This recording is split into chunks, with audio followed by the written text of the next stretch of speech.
कथे कविता हा हा कथे पांडुरंगा करू प्रथम नमन दुसरे चरण संताचिया दुसरे चरण संताचिया पांडुरंगा करू प्रथम नमन दुसरे चरण दत्ताचिया दुसरे चरण दत्ताचिया संताचिया संताचिया ओम नमो ज्ञानेश्वरा करुणा करा दयाळा तुमचा अनुग्रह लाधलो पावन झालो चराचरी श्री गुरु चरण सरोज रज निज मन मुकुरो सुधारी बरण रघुबर विमल जसो जोदायक फलचारी बुद्धिहीन तनु जानिके सुमिरो पवन कुमार बल बुद्धि विद्या देहु मोहि हरहु कलेस विकार हे दुख भंजन मारुति नंदन सुन लो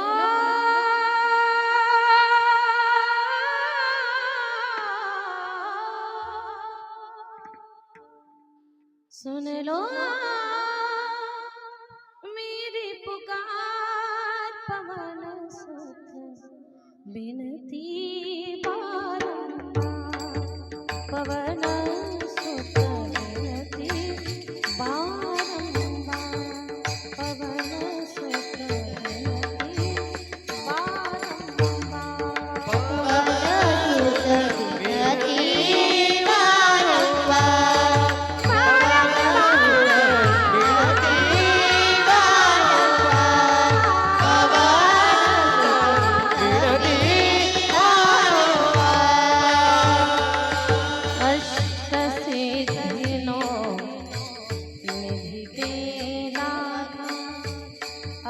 अष्टसिद्धिनो निधि के दाता दुखियों के तुम भाग्य विधाता दुखियों के तुम भाग्य विधाता सिया राम के काज सवारे सिया राम के काज सवारे कर दुखों से पार पवन सुत बिनती बारंबार पवन सुत बिनती बारंबार पवन सुत बिनती बारंबार पवन सुत बिनती बारंबार पवन सुत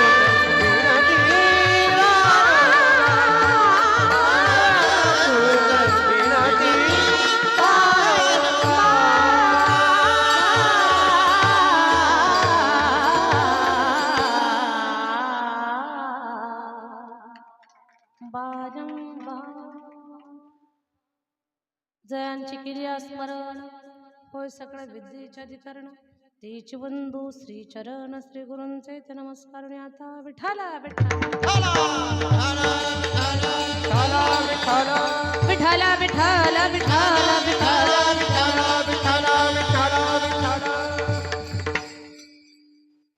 जगी ऐसा बाप भावा त्याचा वंश मुक्ती सजावा पोटा येता हरले पापा ज्ञान देवा माय बापा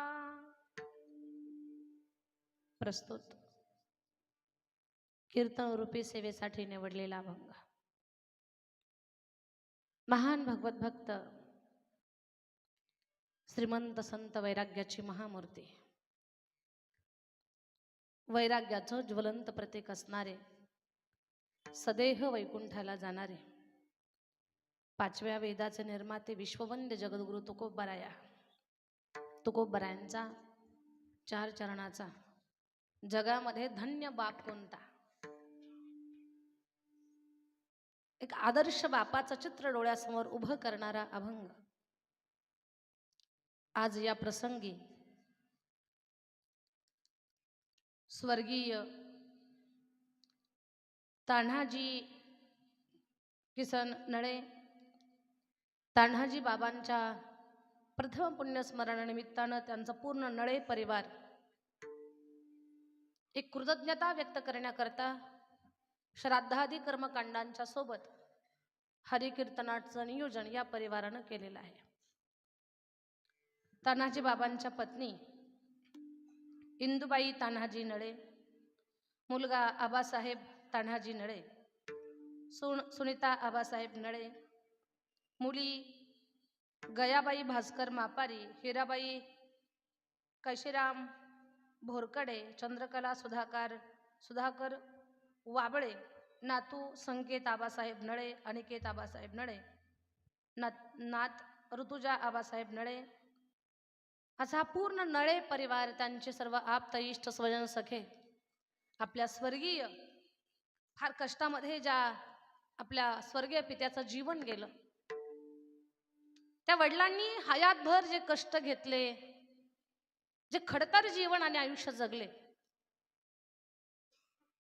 त्या कष्टकरी पित्याच्या चिर आत्म्यासाठी शांती लाभावी, उत्तम गती प्राप्त व्हावी, याच्यासाठी मुलांनी नेमकं काय केलं पाहिजे, तो एक आदर्श प्रयोग म्हणजे ईश्वरीय चिंतन.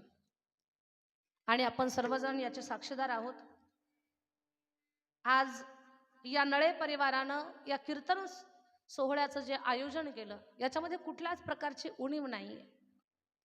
नळे परिवार म्हणजे सरळ जीवन जगणारा हा परिवार, सगळ्यांच्या सोबत मैत्री, आपलेपणा, स्नेह, प्रारब्धानं त्यांच्या कष्टाला आणि प्रयत्नाला साथ दिली आणि शून्यातून हे वैभव उभं राहिलं. असा हा खडतर जीवनाचा प्रवास करणारा नळे परिवार, या परिवाराच्या माध्यमातून या कीर्तनाचं नियोजन त्यांनी या कीर्तनाकरता अतिशय गोड असं नियोजन केलेलं आहे. कीर्तनाच्या साथीसाठी गोड कंठानं गायनाची साथ देणारे फार सुंदर असं ज्यांचं गाणं आहे की आम्हाला रोखू शकत नाही. सुंदर हरकती निघाव्यात आदरणीय शेळके गुरुजींच्या कंठातून आणि आम्ही म्हणावं वा क्या बात है. फार सुंदर. आम्हीच नाही, जे खूप काही जाणतात या संगीत साधनेबद्दल आणि ज्यांना थोडं बहुत कळतंय, त्यांनी सुद्धा माना डोलाव्यात, सहज स्वरांना स्पर्श करत जावं आणि त्या स्वराला स्पर्श केल्यानंतर असं वाटावं की त्या स्वरानं शेळके गुरुजींनी आमच्याकडेच मुक्काम केलाय. त्या स्वराला सुद्धा वाटावं. एवढं सुंदर गाणं आहे, फार सुंदर. नेहमीच म्हणजे माझ्या बुद्धीला, अंतकरणाला जे स्फुरतं ते बोलण्याचा प्रयत्न करत असते. हे काय मी ठरवून बोलत नाही, म्हणजे अंतकरणातून बाहेर पडतं ते बोलण्याचा प्रयत्न करते. फार सुंदर, फार सुंदर. किती सुंदर सुरुवातीला गायलंय. काय त्याच्यामध्ये संयम येते गाण्यामध्ये, हळुवारपणा, एक अलगदपणा, सुंदर. मनाला भावावं, अंतकरणाला स्पर्श करावं, एवढं सुंदर गायन. एकदा गुरुजींसाठी टाळी झाली पाहिजे. आणि गाण्यामध्ये एक बारकावा, सुंदर हरकती, ताना घ्याव्यात, सुंदर गावं आणि स्वतःचं एक गाण्याचं वातावरण तयार करावं, एवढं सुंदर ज्यांचं गाणं आहे असे आदरणीय हरिभक्त परायण विलास महाराज. विलास बाबांसाठी एकदा टाळी झाली पाहिजे. त्याचबरोबर मृदंगाची फार गोड अशी साथ देणारे, फार गोड हरिभक्त परायण टेकुडे अनिल महाराज टेकुडे गुरुजींसाठी एकदा टाळी वाजवा सर्वांनी. कमी वयामध्ये या मोठ्या मंडळींच्या सोबत वाजवणं हे सोपं नाही, ही त्यांच्या जीवनातली गरुड झेप आहे. फार सुंदर. खूप आनंद वाटतो मला. स्वभाव शांत आहे, नम्र आहे. ही भगवान परमात्माने ॲडव्हान्स मध्ये दिलेले गुण आहेत. आणि ज्याच्याकडे नम्रता आहे कला गुणांच्या सोबत, ज्याच्याकडे नम्र भाव आहे, त्या व्यक्तीनं स्वतःच्या मनाला समजावून सांगायचं की आपल्यावरती माऊलींची कृपा झालेली आहे. कारण माऊलींच्या कृपेशिवाय सद्गुणाला ही आणखी चांगल्या गुणांची झालर लागू शकत नाही. ही नम्रता, स्वभावातला नम्र भाव, आदर करण्याची पद्धत, ही माऊलींचीच कृपा असावी लागते तेव्हा मिळतंय. तर असे आमचे टेकुडे गुरुजी आहेत. इकडे सर्व हरिभक्त पारायण मंडळी, मला सर्वांचा परिचय नाहीये. नाद ब्रह्म म्युझिक अकॅडमी पिंपळस हे विद्यार्थी संतोष बाबा दीक्षित यांचेही विद्यार्थी या लेकरांसाठी आणि त्यांच्या गुरुजींसाठी एकदा टाळी वाजली पाहिजे. त्याचबरोबर सर्व टाळकरी मंडळी, आपल्या अस्तगावचं भजनी मंडळ आहे. बाबा तुमच्या सगळ्यांच्या चरणावर माझं वंदन आहे. तुम्हाला सगळ्यांना माझा सप्रेम जय हरी. सगळ्यांना माझं वंदन. आमच्या ताई तुमचं आडनाव जाधव ताई आहेत, आपल्या गाव एकुरखा गावच्या आहेत. खूप गोड स्वभाव आहे. माझ्या विद्यार्थिनी आहेत, पूजाताई आहे, भक्तिताई आहेत, परमेश्वरी दिदी आहेत. हे तिन्ही लेकरं कीर्तन करतात. युट्यूबला खूप छान कीर्तन यांची तुम्हाला पाहायला मिळतील. भागवत कथा, देवी भागवत कथा ताकतीन आणि सुंदर अंतकरणात बसेल एवढ्या छान कथा करतात. अशा माझ्या गुणी विद्यार्थिनी, सर्व टाळकरी मंडळी, ही कीर्तन मी स्वीकारावं याच्यासाठी ज्यांनी खूप आग्रह केला असे आमचे गणेश भाऊ गाढवे यांनी मला खूप प्रयत्नानं आणि अट्टहासानं ही कीर्तन सेवा दिली. ही सेवा मी स्वीकारावी आणि एक आपल्यासोबत गाणारी वाजवणारी मंडळी किती तयारीची असावी याच्यासाठी ते स्वतः प्रयत्नशील राहिले. आणि या परिवाराशी ज्यांचं नातं आहे असे आमचे गागरे मामा, त्यांनी सुद्धा या सगळ्या गुणीजनांसाठी खूप अट्टहास केला. मला सुद्धा फोनवरती सांगितलं आणि सेवा मी अगदी माझ्याकडे लिहून घेतली. ज्यांचा साऊंड आहे आपल्याकडे, गणेश भाऊ आणि आमचे रवी भाऊ यांचा अगदी कृष्ण अर्जुनासारखी ज्यांची मैत्री आहे असे आमचे रवी भाऊ, त्यांनी सुद्धा आग्रह केला दीदी कीर्तन सेवा लिहून घ्या. आपण शेळके गुरुजींनाच त्या ठिकाणी सांगणार आहोत, त्यांच्यासोबत विलास महाराजांना सांगणार आहोत, टेगोडे बाबांना सांगणार आहोत. तर मी म्हटलं मला खूप आनंद येईल मग. आणि त्यांचा स्वतःचा साऊंड आहे. आमच्या रविदादांसाठी एकदा टाळी झाली पाहिजे. सगळं गोड नियोजन आहे, कुठल्याच गोष्टीची कमतरता नाही. अगदी हा इथे कीर्तन सेवा आहे हे कळावं आणि आमच्यावरती बहिणीसारखी मुलीसारखी भरभरून माया करणारी माणसं इथे एकत्र यावीत, ज्यांच्याकडे आम्ही कीर्तन केलं आता मागच्या काही काळामध्ये. असे आमचे किशोर भाऊ शेळके, आमच्या गुरुजींचेच नाव खरी आहेत. किशोर भाऊ शेळके, ते नात्यानं चुलत भाऊ सुद्धा लागतात. तर बहिणीसारखी माया आणि प्रेम करणारं व्यक्तिमत्व आहे. तर आमचे किशोर भाऊ, त्यांच्याकडे आम्ही मागच्या वेळेला कीर्तन केलं आईच्या पुण्यस्मरणानिमित्तानं. कीर्तन होईपर्यंत दिसायला धिप्पाड व्यक्तिमत्व, पण कीर्तन होईपर्यंत दोन्ही डोळ्याला अश्रुधारा. एक आईबद्दलची आस्था, आईबद्दलचा अंतकरणातला जो भाव होता, आम्ही शब्द बोलावा आणि त्यांनी रडावं. तर त्यांनी खूप मोठा कीर्तन सोहळा पाठीमागे घडवून आणला. असे आमचे किशोर भाऊ आहेत. आमचे आबा आहेत, शेळके आबा इथे कीर्तनासाठी उभे बसलेले आहेत. त्यांचे सर्व सहकारी मंडळी आहेत. इकडे प्रवारा संगम आपल्या जवळच आहे, तिथून आमच्यावरती मुलीसारखी माया करणारे, आम्ही ज्यांना मामा म्हणतो, असे आदरणीय भास्कर मामा थेटे, त्यांची उपस्थिती कीर्तनासाठी आहे. मागच्या 10 वर्षापासून 7-8 वर्षापासून त्यांचा माझा संपर्क आहे. त्यांच्या सौभाग्यवती सुद्धा कीर्तनासाठी आलेल्या आहेत. सर्व ज्ञात अज्ञात महाराज मंडळी, वेळ कमी आहे आणि बोलायचे खूप काही, त्याच्यामुळे आता जास्तीची नावं न घेता अज्ञानानं एखादं नाव माझ्याकडनं राहू शकते. माझ्या जवळची बरीचशी माणसं इथे कीर्तनासाठी आहेत, पण सगळ्यांची नावं मला या वेळेला लक्षात येत नाहीयेत. सर्व ज्ञात अज्ञात महाराज मंडळी, इथे कुणी कथाकार, कीर्तनकार, प्रवचनकार, अज्ञानानं एखाद्या महत्वाच्या माणसाचं नाव राहिलं असेल तर माझ्यावर कुणी काही नाराज होऊ नका. खूप गरजेचं असेल तर मला सुचवा.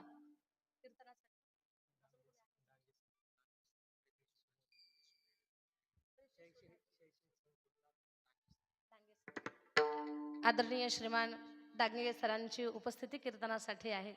हे आमचं महत् भाग्य आहे की एवढी मोठी हस्ती कीर्तनासाठी बसते आहे. हे आमचं परम भाग्य. बस तुम्हाला देखील आमचं वंदन आहे सर.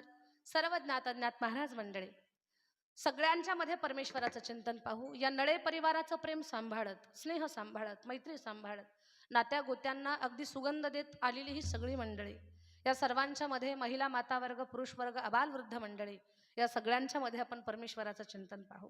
विठ्ठल विठ्ठल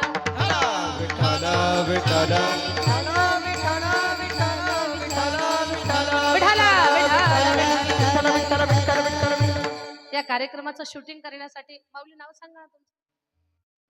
कृष्णा महाराज इंगळे. कृष्णा महाराज इंगळे इथे कार्यक्रमाचं शूटिंग करणार आहे. त्याचबरोबर गवांदे महाराजही इथे आहेत. सर्व हरिभक्तपरायण मंडळी, या सगळ्यांच्या मध्ये आपल्याला परमेश्वराचं चिंतन पाहायचंय. फक्त ऐका ना, आता फार गोड सांगणार आहे मी तुम्हाला.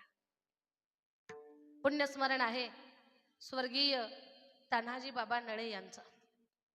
खरं पाहता या नळे परिवारासाठी 1 वर्षापूर्वी या परिवारामध्ये जे दुःख आलेलं होतं ना, त्या दुःखाची आठवण करून देणारा आजचा दिवस आहे. आज या परिवाराला वडिलांच्या आठवणीनं दोन्ही डोळ्याला पाझर लागणार आहे. बोलणं खणक कसं करताय? तरी पण बघा बेस कमी करा, ट्रबल वगैरे देऊन टाका. सगळ्यांनी ऐकायचंय. आपल्या वडिलांनी हयातभर हाडाची काड, रक्ताचं पाणी, जीवाचं रान, रात्रीचा दिवस,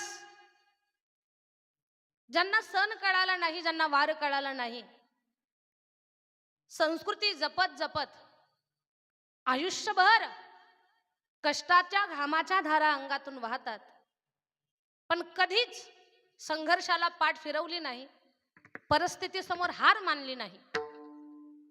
बरीच माणसं अशी असतात, संकट आले की घाबरून जागेवर थांबतात, अडचणी उभ्या राहिल्या की नरम होतात, पण परिस्थितीला ज्यांनी नेहमी एक संघर्ष म्हणून पाहिलं आणि त्या परिस्थितीच्या समोर कधीच त्यांनी हार मानली नाही, आज काय म्हणतात ना, त्यांच्या कष्टासमोर त्या स्थितीला हार मानावी लागली आणि नळे परिवाराचं आज वेगळंच वैभव या प्रभागामध्ये उभं राहिलं.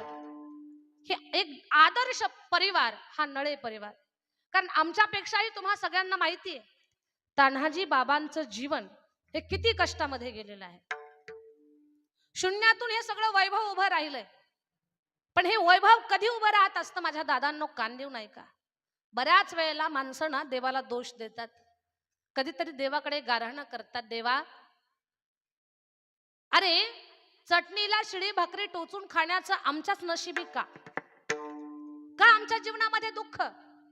खरं पाहता तर या जगामध्ये सुखी तर कोणीच नाहीये. जो देखे सो दुखिया बाबा, सुखिया कोई नहीं रे.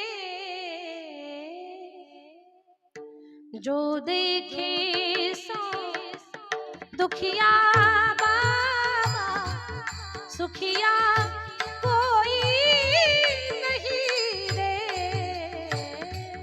जो देखे सो दुखिया बाबा, सुखिया कोई नहीं रे.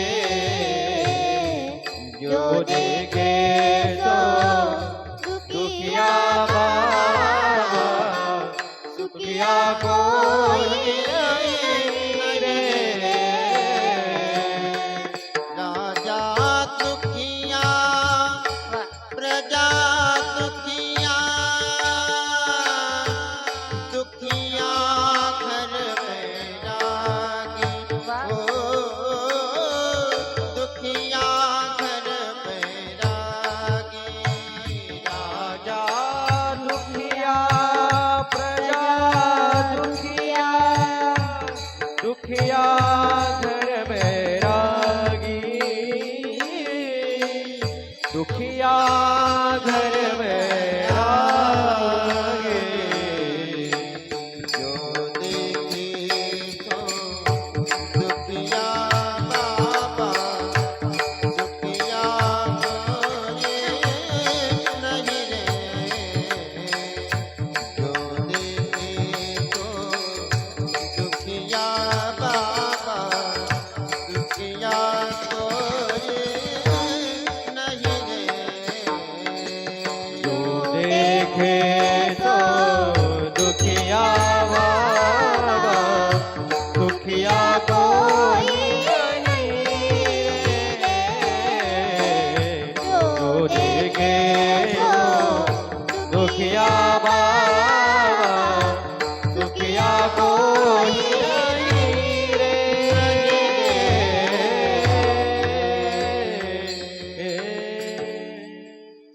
माझ्या दादांनो, या जगामध्ये कोणी सुखी नाही. जो देखे सो दुखिया बाबा, सुखिया कोई नाही. बोलायच्या ओघामध्ये आमच्या अशोक भाऊ आंबेडकर यांचं नाव माझ्याकडनं राहून गेलं. ते का राहून गेलं ते दिसतच नाही इकडे लाईन मध्ये. त्या खिडकीच्या उजेडाला चेहरे लक्षात येत नाही, म्हणून तर गुरुजींना इकडे उभे केलंय. दिसत नाही तिकडे चेहरा. कोणी सुखी नाही दादा, प्रत्येकाच्या जीवनामध्ये संघर्ष आहे. पण काही लोक आयुष्यावर फक्त कष्टच करतात. एवढे कष्ट कधी कधी देवाला म्हणतात, देवा शिळ्या भाकरीशी चटणी टोचून आम्हीच का खायची, आमच्याच नशिबी का. हे देवाला बोलणं म्हणजे त्याच्याकडे गारहाणं करणं आहे. पण हयातामध्ये ज्यांनी कधीच देवाकडे गारहाणं केलं नाही, फक्त संघर्ष करत राहिले.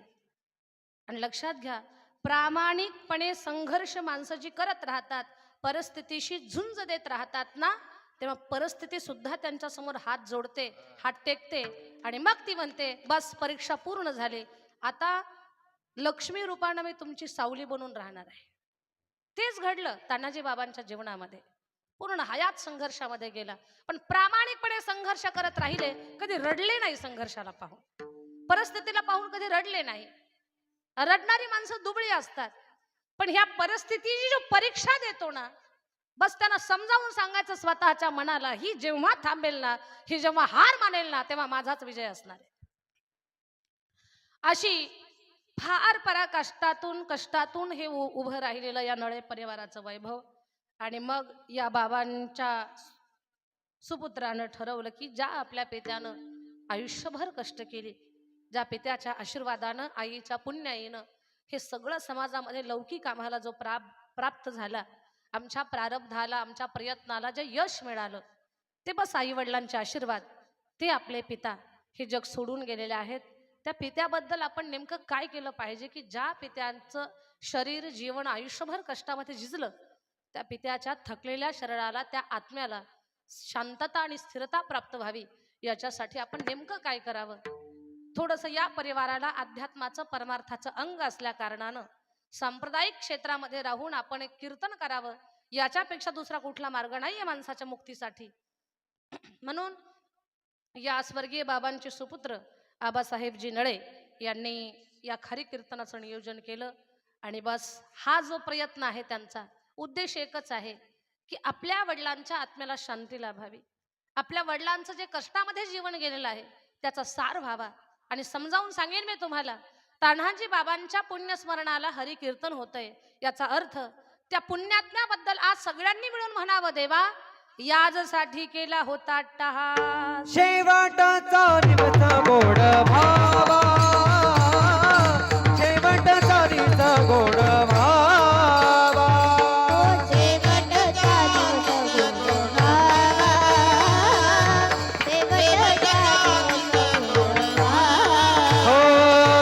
साठी केला होता अट्टहास, शेवटचा दिवस गोड भावा, शेवटचा दिवस गोड भावा. याजसाठी केला होता अट्टहास, शेवटचा दिवस गोड भावा, हे शेवटचा दिवस गोड भावा, गोड भावा, गोड भावा. वा, याजसाठी केला होता अट्टहास. कशासाठी? शेवटचा दिवस गोड व्हावा. थोडस शास्त्र एक 5 मिनिटात मी समजावून सांगेन. मरणोत्तर माणसाच्या जीवनामध्ये वर्षानंतर येणारा जो दिवस आहे पुण्यस्मरणाचा, हा मरणोत्तर प्रवासातला फार महत्वाचा दिवस आहे. कारण आजच्या दिवसाला मुक्तीचा दिवस म्हणतात.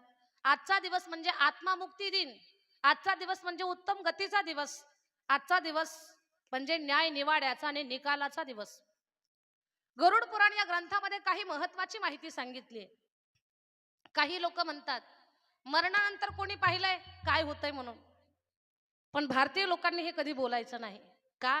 आपण ज्ञानोबाराय तुकोबारायांच्या विचाराचे उपासक आहोत. जर माऊलींना पुनर्जन्म, श्राद्ध या सगळ्या गोष्टी मान्य असतील, तर गळ्यामध्ये माळ घालणाऱ्या आणि भाळावर चंदनाचा टिळा लावणाऱ्या, संस्कृती जपणाऱ्या प्रत्येक व्यक्तीनं ज्ञानोबारायांच्या विचाराला मान्य केलं पाहिजे. तर गरुड पुराण या ग्रंथामध्ये सांगितलंय, ज्या दिवशी माणसाचा मृत्यू झाला त्या दिवशी काही वेळामध्येच माणसाच्या देहावरती अग्निसंस्कार केले जातात. जास्त काळ ते प्रेत घरामध्ये ठेवता येत नाही. का? आपल्या शरीरामध्ये असा एक वायू असतो की त्या वायूनं आपण जर शरीर काही काळामध्ये जाळलं नाही तर ते शरीर फुटतं, त्या वायूचा परिणाम. शरीर फुटतं आणि आतली घाण बाहेर येते. मग त्या देहाची विटंबना होऊ नये म्हणून अग्निसंस्कार करण्याची प्रथा आपल्या हिंदू संस्कारामध्ये आहे. मग अग्निसंस्कार करावा. मृत्यू झाल्यानंतर आत्मा त्या शरीराला सोडतो. आता सूक्ष्मतम आत्मा त्या घरातच राहतो. जेव्हा सगळी लोक येतात, नातेवाईक येतात, त्या प्रेताला बांधतात आणि जेव्हा घेऊन जातात ना, त्यावेळेला तो आत्मा सुद्धा त्या प्रेत यात्रेमध्ये चाललेला असतो. प्रेत यात्रेमध्ये तो प्रवास मग स्मशानभूमीपर्यंत जेव्हा जातात, ते मृतदेह चितेवरती ठेवला जातो आणि ज्यानं पाण्याचं मडकं धरलेलं आहे तो 3 चक्कर मारतो त्या प्रेताला आणि शेवटी एका दगडानं ते मडकं फोडल्या जातं. तर त्या दगडाला बिलगून तो आत्मा तिथे राहतो. मग अग्निदहनाचा कार्यक्रम झाला. शरीर पूर्ण जळून गेलंय, राहिली फक्त हाडं. ती हाडं गोळा करून तिसऱ्या दिवशी आपल्या ग्रामीण भागात त्याला सावडण्याचा विधी म्हणतात. त्यालाच अस्थि विसर्जन सुद्धा म्हणावं, कारण हाडं उचलल्या जातात आणि गंगेमध्ये अर्पण केल्या जातात. मग तिसऱ्या दिवशी सावडण्याचा जेव्हा विधी होतो त्यावेळेला तो आत्मा त्या हाडांच्या सोबत पुढे प्रवास करतो. जसा जसा नदीचा प्रवाह पुढे पुढे जाईल म्हणून आपल्याकडे प्रथा, एक तर गंगा किंवा गोदावरी किंवा चंद्रभागा ज्या पवित्र नद्या आहेत त्या नदीमध्ये अस्थि विसर्जन करावं, ही आपल्याकडे प्रथा आहे, ही आपल्याकडे परंपरा आहे. का? सद्गती प्राप्त व्हावी याच्यासाठी. बरीच लोक अशी असतात की गावच्या ओढ्यामध्येच हाडं टाकून देतात. ज्यांनी आपल्यासाठी एवढा संघर्ष केला, एवढं जगलेत, एवढे कष्ट घेतलेले आहेत, त्या माय बापाच्या हाडाला आपण गंगा गोदावरी चंद्रभागा इथपर्यंत नेऊ शकत नाही. असं काय वेगळा खर्च लागणार आहे, असं काय तुम्हाला त्रास होणार आहे, असे काय कष्ट लागणार आहेत. पण काही लोकांना महत्व माहिती नसल्या कारणानं गावच्या ओढ्यामध्ये हाडं टाकून देतात. तर ती चूक चुकूनही करू नये. ते हाडं जेव्हा पुढे प्रवास करतात, अगदी तसाच त्या सूक्ष्म देहाचा, त्या जीवात्म्याचा प्रवास चालू होतो. पुढचा प्रवास थेट धर्मराजाच्या नगरीपर्यंतचा व्यवस्थित व्हावा, त्रासदायक होऊ नये याच्यासाठी प्रत्येक महिन्याला श्राद्ध पक्ष घातल्या जातं. प्रत्येक महिन्याला श्राद्ध घातल्या जातं, किंवा आपण त्याला म्हणतो की मासिक म्हणतो आपण त्याला, ग्रामीण भागामध्ये मासिक घातलं जातं. मग वर्ष शेवटचं जे मासिक आहे म्हणजे वर्ष श्राद्धाचा तो दिवस. तर शेवटचं जे मासिक आहे त्या मासिकाच्या दिवशी म्हणजे वर्ष श्राद्धाच्या दिवशी तो जीवात्मा सूक्ष्म देहानं धर्मराजाच्या नगरीसमोर उभा असतो. आणि धर्मराजाच्या नगरीसमोर जेव्हा धर्मराजाच्या दरबारात जीवात्मा उभा असतो ना, तेव्हा तो व्यक्ती जीवनभरामध्ये काय जगलाय, त्या व्यक्तीनं काय केलंय, नेमकं किती वेळा देवधर्म केला, किती वेळा सत्कर्म केलं, किती वेळा पुण्यकर्म केलं, हे सगळं तपासलं जातं आणि मग त्या व्यक्तीला सद्गती दिल्या जाते. कुठली गती त्याचे ठरवलं जातं. बोलणं ऐकाच माझं तुम्ही. कुणी म्हणाल मला, तानाजी बाबांनी कुठे गळ्यात टाळ घेऊन हरिपाठ केला, तानाजी बाबांनी कुठे तीर्थयात्रा केल्या, हे मला अजिबात यातलं काही माहिती नाही. पण सांगू तुम्हाला, जेवढं मला माहिती आहे, आयुष्यभर प्रामाणिकपणे ते कष्ट करत राहिले. जी माणसं प्रामाणिकपणे आयुष्यभर समोर आलेलं कर्म करत राहतात ना, त्या लोकांच्या जीवनातला तोच परमार्थ असतो. वेगळा परमार्थ करण्याची गरज नसते त्यांना. खूप आम्ही टाळ वाजवणं, आम्ही खूप कीर्तन करणं, आम्ही खूप कथा करणं, आम्ही खूप पारायण करणं म्हणजे आम्ही खूप मोठे परमार्थिक झालो असं अजिबात नाही. सगळ्यांना परमार्थाची व्याख्या सांगेल मी, जी माझ्या बुद्धीला पटते ती. परमेश्वरानं जे कर्तव्य कर्म तुम्हाला लावून दिलेलं आहे ना, तुम्ही नोकरी करा, तुम्ही उद्योग करा, तुम्ही शेती करा, तुम्ही व्यापार करा, जे काही तुमच्या नशिबानं तुमच्याकडे आलं असेल ना, ते फक्त प्रामाणिकपणे करा, सत्यानं करा. जे तुम्ही कर्म करता ते सत्य आणि प्रामाणिकपणा कराल ना, तर तुमच्या जीवनातला तोच परमार्थ असेल. वेगळा परमार्थ करण्याची गरज नाही. तोच परमार्थ आहे आपल्या जीवनातला. तानाजी बाबा जगले, त्यांच्या जीवनातले सायास, त्यांच्या जीवनातले कष्ट, त्यांच्या जीवनातला जो काही त्रासदायक संघर्षाचा जो प्रवास होता, तोच त्यांचा परमार्थ बनला. म्हणून तर कीर्तन होत आहे. आता धनवान खूप पडले, खंडी पेंडी खूप पडले, पण शेवटी टाळ सुद्धा वाजत नाही. मेलेलंच माहिती होत नाही तर टाळ कधी वाजणार.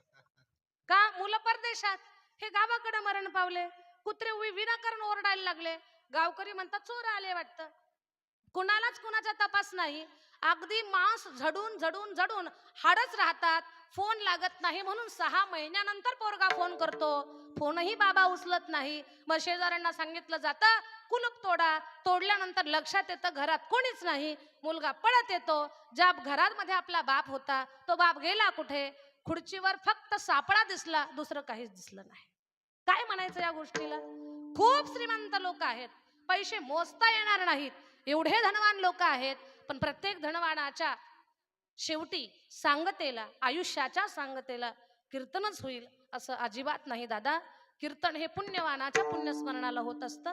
अशा पुण्यवंताच्या यादीमध्ये तान्हाजी बाबांचं एक नाव आहे, म्हणून तर आज कीर्तन घडत आहे. विठ्ठल विठ्ठल विठ्ठल विठ्ठल विठ्ठल विठ्ठल विठ्ठल विठ्ठल. खरं पाहता तानाजी बाबांच्या जाण्यानं त्यांचे सुपुत्र आबासाहेब यांच्यासाठी आजचा दिवस म्हणजे बापाची पूर्ण आठवण काढणारा दिवस आहे. तसं तर प्रसंगाला पावला पावलाला बाप डोळ्यासमोर उभा राहणारच. प्रत्येकाच्या जीवनामध्ये आपल्या वडिलांचं योगदान काय, प्रत्येकाच्या जीवनामध्ये आपल्या बापाचं महत्व काय, मग ती स्त्री असू द्या अथवा पुरुष असू द्या, कोणीही असू द्या, प्रत्येकाचं जीवन घडवण्यामध्ये बापाचं किती मोठं योगदान आहे ते सांगेन मी तुम्हाला समजावून. फक्त तुम्हाला ऐकण्याचं काम करायचंय. दादा बाबा काका, आपला बाप म्हणजे आपलं अस्तित्व आहे. आपला बाप म्हणजे आपला स्वाभिमान आहे. आपल्या पाठीचा ताठकणा म्हणजे आपला बाप आहे. आपल्या डोळ्यातली जी तेज आहे ना तो सुद्धा आपला बाप आहे. आपल्या कानातला चाणाक्षपणा तो सुद्धा आपला बाप आहे. आणि आपली जीभ म्हणजे तलवारीच्या धारेप्रमाणे एवढी स्वच्छ स्पष्ट आणि प्रामाणिक, ती सुद्धा बापाची ताकद आहे. आपलं जे कर्तृत्व आहे, आपला जो हुनर आहे, तो आपल्या पित्याचं त्या ठिकाणी योगदान आहे. ते माझं बोलणं जास्त अवघडात न घेऊन जाता मी सोपं सोपं सांगायचा प्रयत्न करेन तुम्हाला. बाप म्हणजे आपल्या जीवनाचा आधारवड आहे. बाप म्हणजे घराची भक्कम भिंत आहे. आपला बाप कितीही म्हातारा होऊ द्या, तो असणं म्हणजे आपल्या डोक्यावरती छत असण्यासारखं आहे. म्हातारा बाप जेव्हा जग सोडून जातो ना, कितीही कर्तबगार कितीही धनवान मुलगा असू द्या, पण त्याला कुठेतरी पोरकं झाल्यासारखं वाटतं, कुठेतरी दुबळं झाल्यासारखं वाटतं. माझं बोलणं समजून घ्या माझ्या दादांनो. तुम्ही माझ्या समोर बसलेले कोणी 60 मध्ये आहेत, कोणी 70 मध्ये आहेत. वाटत असेल कोणाला की आम्हीच आता वयस्कर झालोत, आम्हाला काय बाप समजावून सांगायचं. मी एवढी मोठी नाहीये की 70 वर्षाच्या वयोवृद्ध माणसाला मी बाप समजावून सांगायचा प्रयत्न करेन, पण 70 वर्षाच्या ज्येष्ठ माणसानंही माझ्या शब्दाचा जरा अभ्यास करा, थोडंसं कान देऊन ऐका. का तुम्ही तुमच्या वडिलांना आठवा की आपल्या जीवनामध्ये बापाचं किती महत्व आहे. एक सोपी गोष्ट सांगते तुम्हाला. कोणी कोणी म्हणतं ना, आमच्या बापानं आम्हाला दिलं तर काय दिलं, आमच्या बापानं काहीच दिलं नाही, जे मिळालं प्रयत्नानं कष्टानं मिळालं. हे डोक्यातून काढून टाका दादा. आपल्या बापानं आपल्यासाठी खूप काही धन साठवून ठेवणं म्हणजे त्यांना आपल्याला खूप दिलंय असं अजिबात नाही. या पृथ्वीवर येताना प्रत्येक माणूस स्वतःच्या प्रारब्धानं धन मान घेऊन येत असतो. वडिलांनी दिलंय म्हणून मिळतंय असं अजिबात नाही, आणि वडिलांना घालवलं म्हणून आपलं गेलं असं अजिबात नाही. अन्न मान धन हे तो प्रारब्धाधीन. प्रत्येकाची श्रीमंती गरिबी हा ज्याचा तो माणूस घेऊन आलेला आहे. कुणी दिल्यानं मिळत नसतं. काही काही महाभाग म्हणतात, अरे दिलं काय आमच्या बापानं, दात घासायला माती सुद्धा ठेवली नाही असं म्हणतात. कुणी कुणी काय म्हणतात, आमचा बाप खूप खराब, त्याला बाप होण्याचं त्याला जबाबदारी पार पाडता नाही आली. पण सगळ्यांनी ऐका, म्हणतं कुणी कुणी, काय दिलं माझ्या बापानं. तुम्ही सुद्धा कधीतरी म्हणत असाल, गरीबाच्या गळ्यात बांधलं मला, काय दिलं माझ्या बापानं. तुम्ही म्हणत असाल, अरे राहायला घर ठेवलं नाही त्यानं आम्हाला, काय दिलं माझ्या बापानं. दात घासायला माती ठेवली नाही, दिलं काय त्यानं आम्हाला. असं चुकूनही बोलू नका. का त्यानं जे दिलं ना ते देवाला सुद्धा जमलं नाही द्यायला आपल्याला. एवढं मोठं दान त्यानं दिलं. काय दिलं असेल सोपं करून सांगते, फक्त ऐकण्याचं काम करा.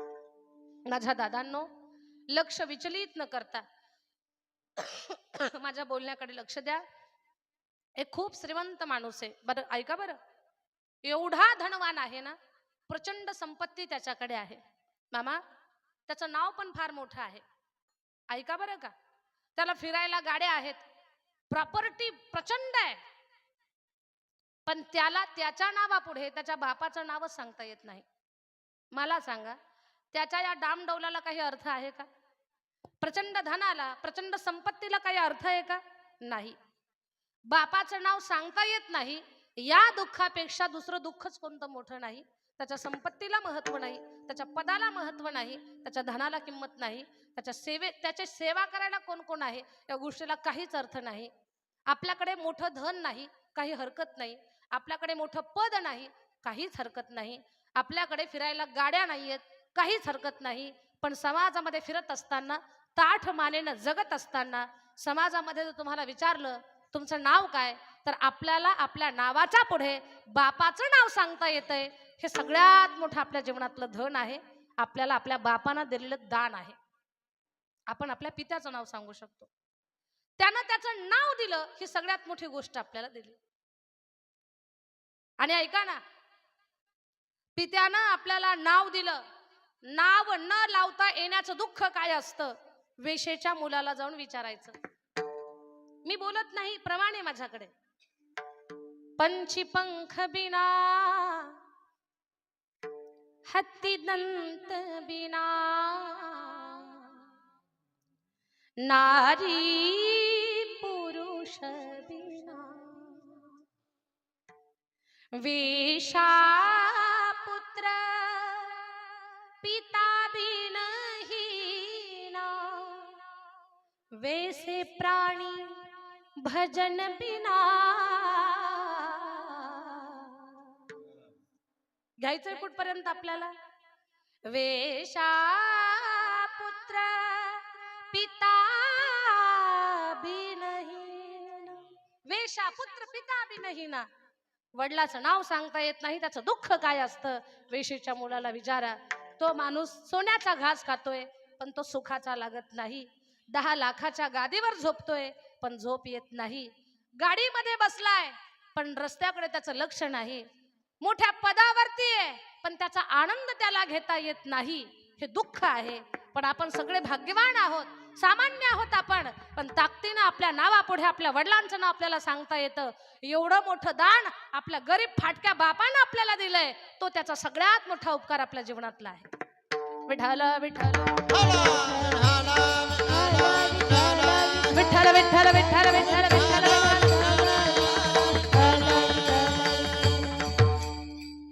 कान देऊ नाही का? वेळ कमी आहे माझ्याकडे, मला मोजक्या वेळेमध्ये बाप समजावून सांगायचं आहे. कुणी म्हणतं आई सारखं प्रेम या जगात कुणी करत नाही, असं म्हणतं. आम्ही सुद्धा सांगतो कीर्तनात. पण आज मी वडिलांचं पुण्यस्मरणाचं कीर्तन करायला आलेले आहे, स्वर्गीय तान्हाजी बाबांच्या. तान्हाजी बाबांचं पुण्यस्मरण कीर्तन करण्यासाठी आलोय आम्ही इथे. आज मी तुम्हाला बाप आईपेक्षा पण जास्त प्रेम करतो हे मी तुम्हाला पटवून देणार आहे. खरं पाहताना साहित्यात सुद्धा बापाला एवढा न्याय मिळाला नाही. कविता झाल्या जास्त आईवर, निबंध झाले आईवर, लेख लिहिल्या गेले आईवर, गोष्टी सुद्धा आईच्याच जास्त. चुलीच्या तोंडाला भाकरी भाजणारी माय साऱ्या जगाला दिसते, पण मनाचं पोतं पाठीवर वाहणारा बाप आजपर्यंत जगाला का दिसला नाही, याचं उत्तर मला मिळत नाही. शेतामध्ये कणसाची धान्याची मळणी करताना माय दिसते, पण पेरणी करणारा बाप नजरेतून का चुकतो याचं उत्तर कळत नाही.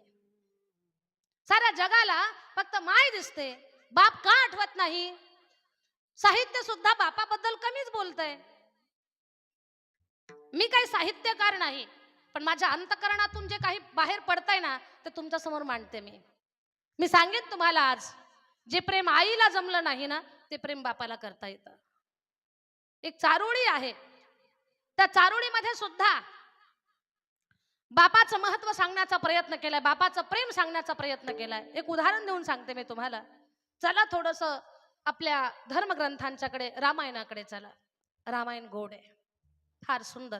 त्या रामायणातला प्रसंग आहे, आणि त्या प्रसंगातून मी तुम्हाला माईच्या आणि बापाच्या प्रेमाची तुलना करून सांगणार आहे की आईपेक्षा सरस प्रेम बापाचं आहे. हे मला पटवून द्यायचं तुम्हाला माझ्या दादांनो.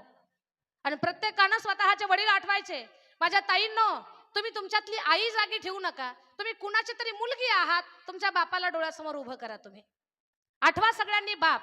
मी जे बोलते जर तुम्हाला पटलं तर म्हणा खरंच माझा बाप असाच होता, एवढंच प्रेम माझ्यावरती करत होता. हे तुम्ही तुमच्या मनाला समजावून सांगा. किती प्रेम असतं बापाचं. रामायणातला प्रसंग आहे. त्या प्रसंगाकडे घेऊन जाण्या अगोदर काही क्षणाचं आपण रामभजन करू. हम कथा सुनाते राम सकल गुण धाम की,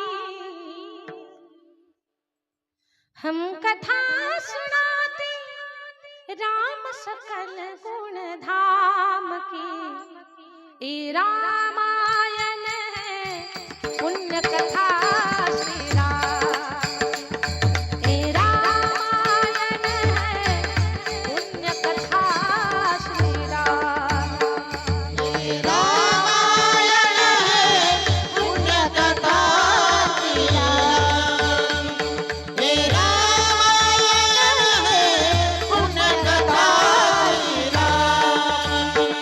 राजा राम राम राम सीता राम राम राम, राजा राम राम राम सीता राम राम राम, राजा राम राम राम सीता राम राम राम, राजा राम राम राम सीता राम राम राम, राजा राम राम राम सीता राम राम राम, राजा राम राम राम सीता राम राम राम, राजा राम राम राम सीता राम राम राम, राजा राम राम राम सीता राम राम राम. प्रभु रामचंद्र भगवान की जय.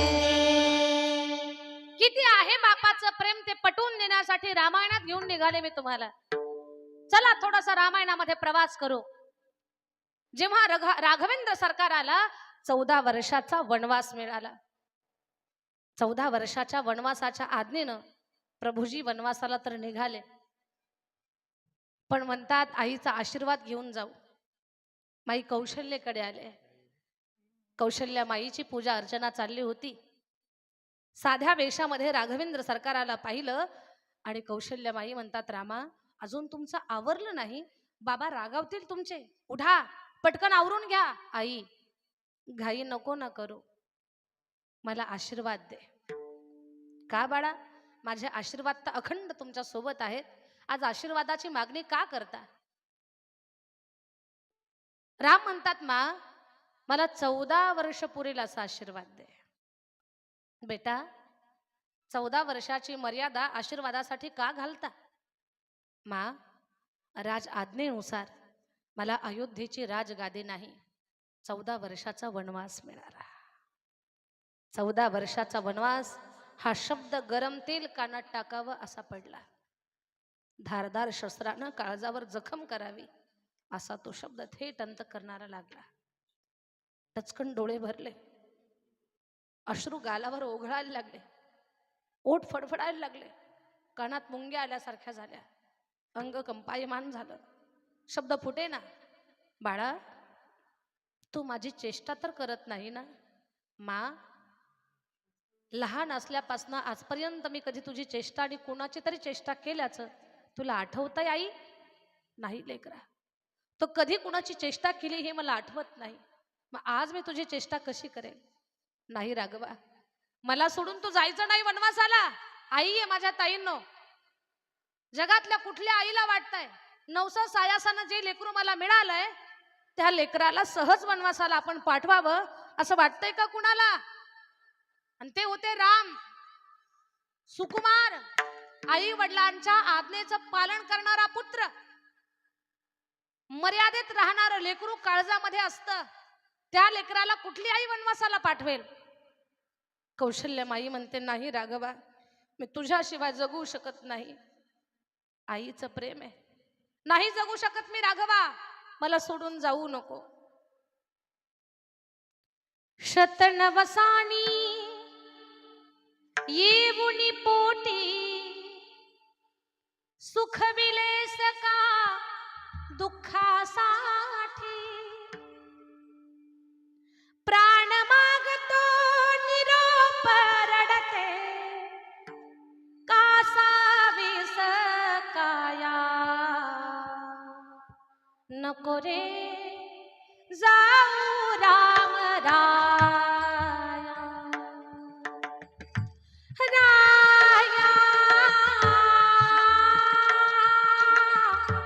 राया राम राया राया राम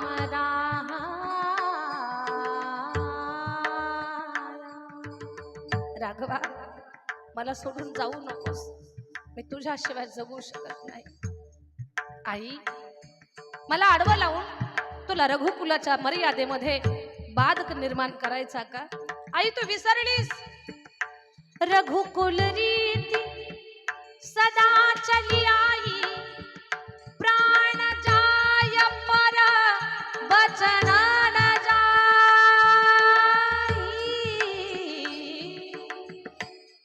प्राण जाईल पण वचन भंग होणार नाही. या परंपरेतले आहोत मा आपण.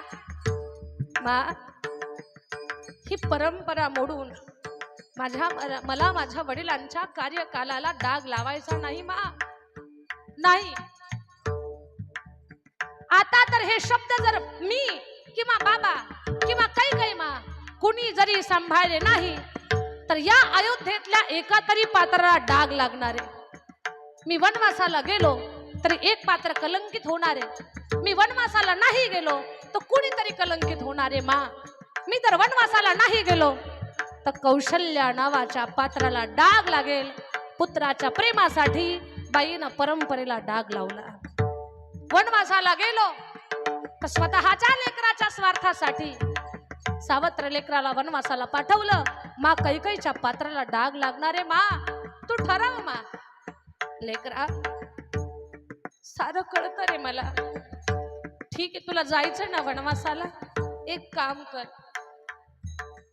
तुझ्या करे दे मरणाचा माझसी हो राजावा हो वनवासी.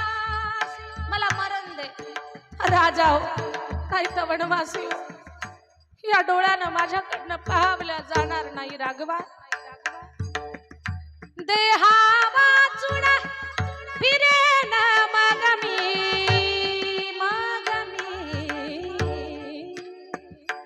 मग मी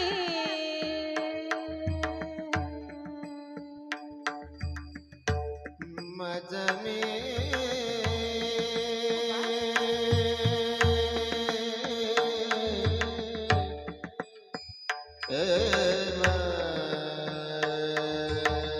राम राम राम राम राम राम राम राम राम राम राम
माझ्या ताईंनो, माई कौशल्याच्या जीवनातला हा प्रसंग, हे दुःख जवळून जर अनुभवायचं असेल ना, तर कौशल्या माईच्या जागेवर तुम्ही स्वतःला ठेवा.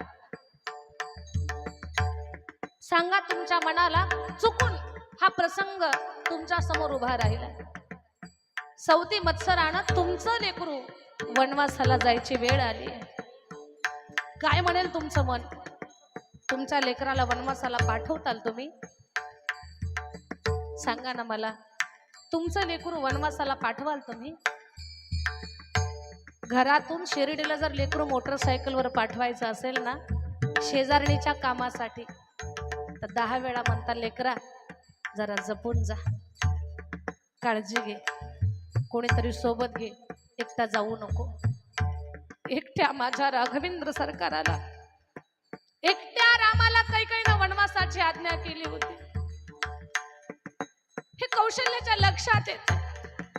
वनवास नाही लक्ष्मणाला, नाही शत्रुघ्नाला, ना अयोध्या नरेश राजा दशरथाला, फक्त एकट्या राघवाला. लेकरा, मी तुझ्याशिवाय जगू शकत नाही.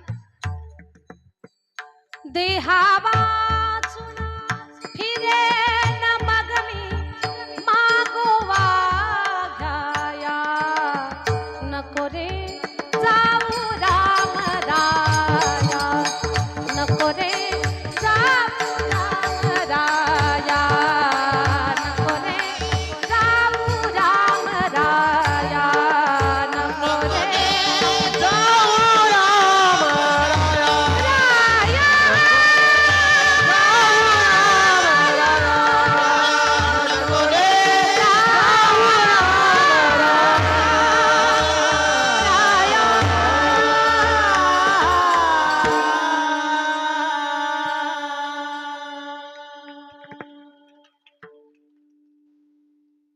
कौशल्यामाई म्हणते, नाही लेकरा, मी तुला जाऊ देणार नाही.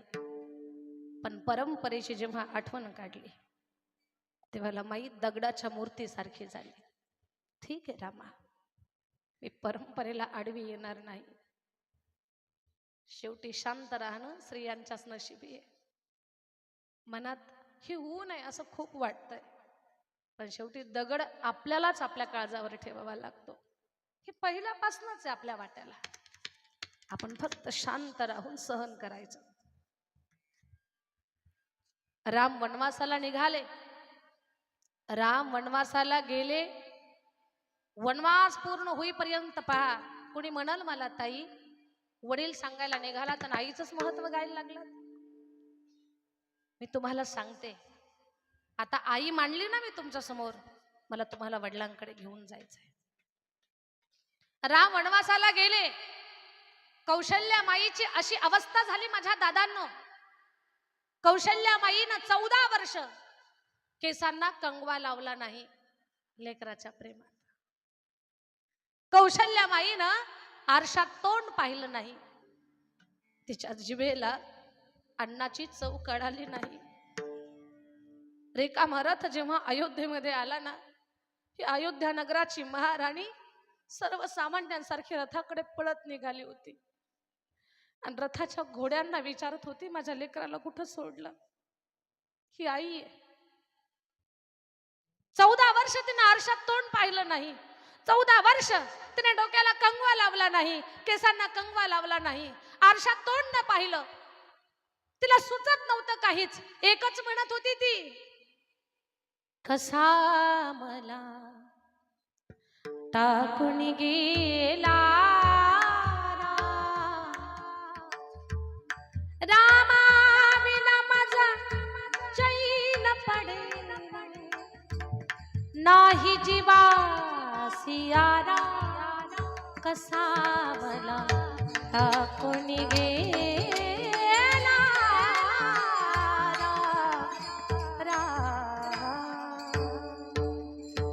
14 वर्ष म्हणत होती, रामाशिवाय मी जगू शकत नाही, रामा तुझ्याशिवाय मी जगू शकत नाही, असं किती दिवस म्हणत होती. दिवस नाही माझ्या ताईंनो, माझ्या दादांनो, 14 वर्ष म्हणत होती, गागरे मामा रामा मी तुझ्याशिवाय जगू शकत नाही,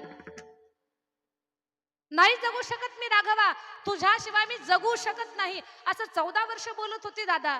पण सत्य सांगते, रामाला वनवासाला जाऊन फक्त 6च दिवस झाले आणि खरंच ज्याला जगणंच झालं नाही. राम राम राम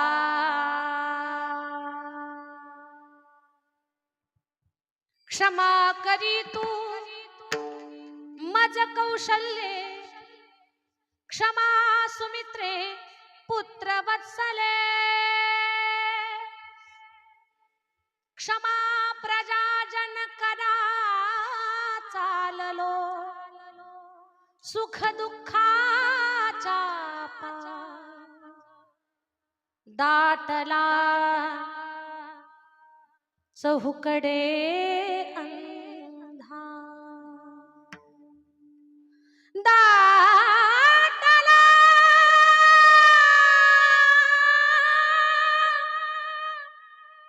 चहूकडे अंधार,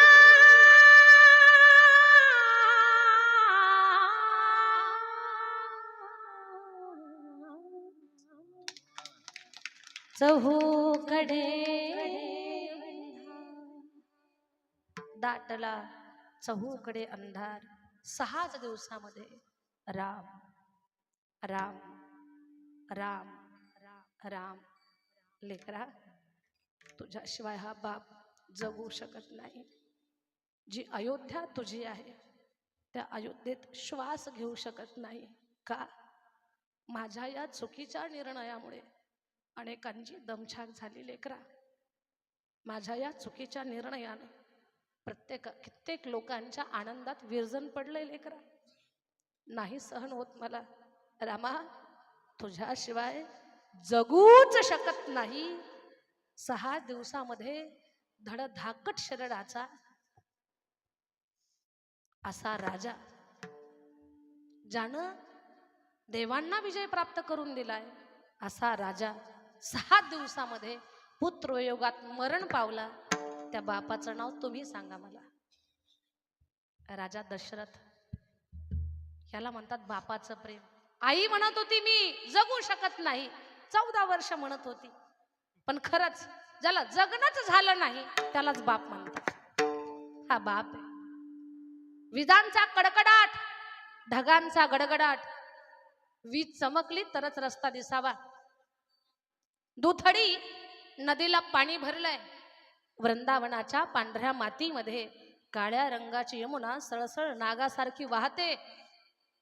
हजारो वर्ष बेड्यानं शरीर जखडून गेलंय, पण लेकराचा जीव वाचवण्यासाठी पूर आलेल्या नदीमध्ये मध्यरात्रीला शिरणारा बाप जगातला पहिला. त्या बापाचं नाव 6 मारले. आता हे 8वं मरू द्यायचं नाही. याच्यासाठी माझा मी जीव धोक्यात घालायला तयार आहे.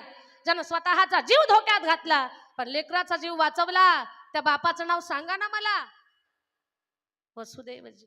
बापच आहे ना तो एक. मी बापच समजावून सांगते तुम्हाला. हे धाडस फक्त बाप करू शकतोय. कोण म्हणतं बापाचं प्रेम कमी आहे? म्हणेल कुणी मला, ताई तुम्ही रामायण महाभारतातल्या गोष्टी सांगता आम्हाला. काळ बदललाय आता. आता माया आणि प्रेम कमी होत चाललंय. दादा, सारं जग बदलू द्या, काळ बदलू द्या. काळ बदलेल, जग बदलेल, माणसाची वृत्ती बदलेल, पण बापाचं लेकरावरचं प्रेम कधीच बदलणार नाही. बापाचं प्रचंड प्रेम आपल्या लेकरावरती आहे. याच कलियुगातलं उदाहरण सांगेन मी तुम्हाला. किती प्रेम करतो बाप आपल्यावरती. आग्र्याच्या कैदेतून महाराज सुटले, पोहोचले रायगडावरती. राजगडावर पोहोचले महाराज, पण पाठीमागे प्राण गुंतलेला होता. कोण? त्यांचा पुत्र संभाजी. बाल संभाजी दुश्मनाच्या कैदेमध्ये. औरंगजेबाला सुद्धा राजा आपल्या हातनं सुटलाय याचं दुःख नाही, पण बापाला 1.25 असणारा तो पोर अजूनही आपल्या राज्यामध्ये. जागोजागी पहारा गस्त वाढवला. एकही 8-9 वर्षाचं लेकरू सहज सुटलं नाही पाहिजे. चौकशी कसून करा. चौकशा चालू झाल्या. महाराजांचा जीव तिळतिळ तुटायला लागला. ताटातला घास गोड लागना, पापणी लवणा. का? डोळ्यासमोर आपलं लेकरू दिसतंय. राजा होता म्हणून काय झालं? बाप होता ना तो. का बापा राजाला बापाचं काळीच नसतं असं कुठे असतं का? जीव तुटतोय लेकरासाठी, लेकराचा जीव वाचवण्यासाठी. आणि औरंगजेबाच्या बुद्धीला वेगळी दिशा देण्यासाठी. त्याच्या बुद्धीला वेगळी दिशा दिली तर आपलं लेकरू सही सलामत आपल्या राज्यामध्ये, आपल्या स्वराज्यात पोहोचेल. लेकराचा जीव वाचवण्यासाठी जिवंत लेकराचं श्राद्ध घालणारा जगातला पहिला बाप छत्रपती शिवाजी महाराज हा जगातला पहिला बाप आहे. मला जरा आठवून सांगा, आहे का कुणी असा की जिवंत लेकराचं श्राद्ध घालतोय? अरे मेलेल्या माणसाचं श्राद्ध घालताना सुद्धा मंत्र उच्चार करायला जीव अडखळते, पिंडदान करायला जीव कापरा होतोय. पण का केलं हे बापाचं प्रेम आहे. श्राद्ध घातलं, बातमी वाऱ्यासारखी पसरली, संभाजी मेले, संभाजी गेले, संभाजी गेला. औरंगजेबाचा पहारा शिथिल झाला. देवा, मला जे काम करायचं ते तूच माझं काम केलंस, तुझे खूप धन्यवाद असं म्हणून आनंद साजरा केला, जल्लोष साजरा केला. आणि त्या जल्लोषामध्ये छत्रपती संभाजी राजे पोहोचले राजगडावरती. मग आनंदाची तोफ वाजली आणि मग कळालं आपल्याला वेड्यात काढलं म्हणून. याला म्हणतात बापाचं प्रेम. किती बापाचं प्रेम. संन्याशाची लेकरं म्हणून हिनवत होती. 4 घरची भिक्षा जोळी फाडून मातीमध्ये मिसळल्या जात होती. जगण्याचा अधिकार नाही तुम्हाला. कोण ठरवतंय असं? ज्यानं या पृथ्वीवर पाठवलंय तो सुद्धा कधी आम्हाला बोलला नाही की तुम्हाला जगायचा अधिकार नाही. अरे नादीतल्या किड्या मुंगीला सुद्धा असं वाटतं की आपण जगावं स्वातंत्र्यानं, पण तुम्हाला जगण्याचा अधिकार नाही. हे शास्त्रामध्ये, शास्त्र माणसासाठी आहे, माणसाला मातीत घालण्यासाठी नाही. पण लोक नीट अभ्यास करत नाहीत. प्रत्येक जीवाला जगण्याचा अधिकार आहे, पण ज्यांच्या जगण्याचा आनंद समाजानं हिरवून घेतला. आज समाधीवर लाखो लोक डोकं टेकवतात आणि आज माझ्या जीवनातला आनंदाचा दिवस म्हणतात. त्या माझ्या माऊलींच्या जीवनामध्ये एक क्षण सुद्धा आनंदाचा नव्हता. माझ्या दादांनो, मायबाप होते तेव्हाही प्रचंड दुःख, आणि मायबाप गेल्यावर तर दुःखाला सीमाच राहिली नाही, त्रासाला सीमा राहिली नाही. कोणी यावं पाठीत धोंडा घालावा, कुणी यावं चिखल फेकून मारावा, कुणी यावं जोळीमध्ये शेण टाकावं. जोळी ही भिक्षांना घेण्यासाठी असते का शेण टाकण्यासाठी असते? माझ्या ताईंनो, ज्या माऊलीच्या नावावरती आमच्यासारखे अल्पज्ञानी जीव पोटाला पोटभर खातात, सन्मानानं जगतात, माऊलीचं नाव घेतात, तर तुम्ही आम्हाला हात जोडता. एवढा मोठा मान माऊलीच्या नावाला मिळालाय. त्या माझ्या माऊलीच्या जीवनामध्ये एक प्रकारचं दुःख नव्हतं, एक प्रकारची अडचण नव्हती, समस्या एक नव्हती. अनुकूल कोणीच नाही, जीवाचं कोणी नाही, अंतकरणातलं कोणी नाही, त्यांच्या कोवळ्या मनाला समजून घेणारं सुद्धा कोणी नाही. प्रचंड दुःखाच्या वादळानं भरलेलं माझ्या माऊलींचं जीवन. माई बापाला कळालं देहांत प्रायश्चित्ताची शिक्षा मिळाली आपल्याला. जर देहांत प्रायश्चित्त आपण घेतलं ना तर आपल्या लेकरांचं जीवन सुखाचं होईल. हा त्यांचा भोळा गैरसमज. इंद्रायणीच्या डोहामध्ये उड्या घेतल्या माझ्या दादांनो. मरण कवटाळणं एवढं सोपं वाटतं का तुम्हाला? अरे मर म्हणलं तर राग येतो माणसाला, पण ज्यांच्या डोळ्यासमोर मरण उभं राहिलंय, एकीकडे त्यांचा जीव आहे, चिमुकली मुक्ताई, गोंडस ज्ञान राजा, माझी निवृत्ती दादा, निष्पाप लेकर, या चौघांना जगात 5वं कोणीच नाही माय बापाशिवाय, कोणीच नाही. त्या लेकराला गोडधोड खाऊ घातलंय, मायेचा हात डोक्यावरून फिरवलाय, आणि डोक्यावरून मायेचा हात फिरवत असताना रात्रभर देवघरातल्या देवांना प्रार्थना चालू आहे. माय बापा, माझ्या लेकराला तुझ्याशिवाय या जगात कोणी नाही, आमच्या लेकरांची काळजी घे, सांभाळ आमच्या लेकराला. प्रार्थना चालू. सांगू तुम्हाला, आसवांना शांत करणारी आग, तो दिवा सुद्धा रडला हो, दिवा सुद्धा रडला, कारण प्रार्थनाच तशी चालू होती. कासावीस प्राण मन तळमळी, कासावीस प्राण मन तळमळी, कासावीस प्राण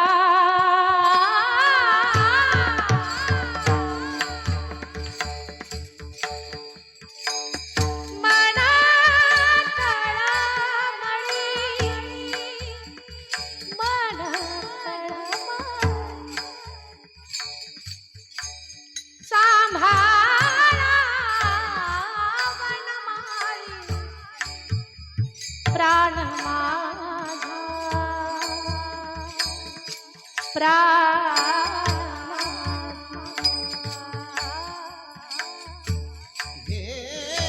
प्राण माझा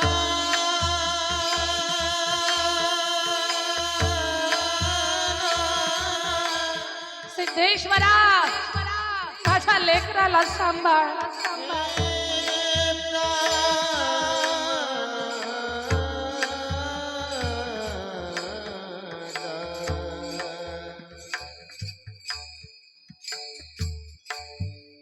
प्राण माझा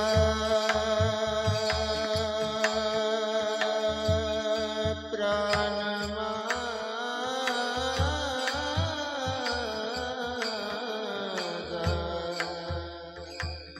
अंतकरण जाग ठेवून माऊलींचं चरित्र डोळ्यासमोर उभं करा माझ्या दादांनो.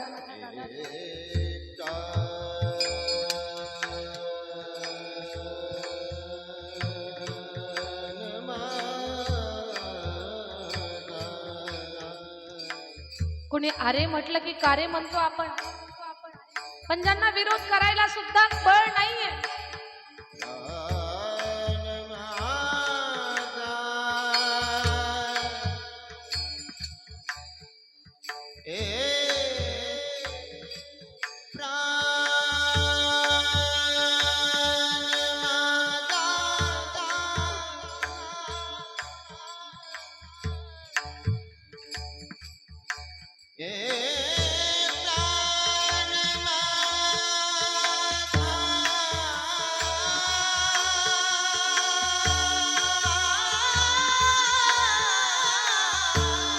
भाऊजी निवृत्ती दादा मुक्ताई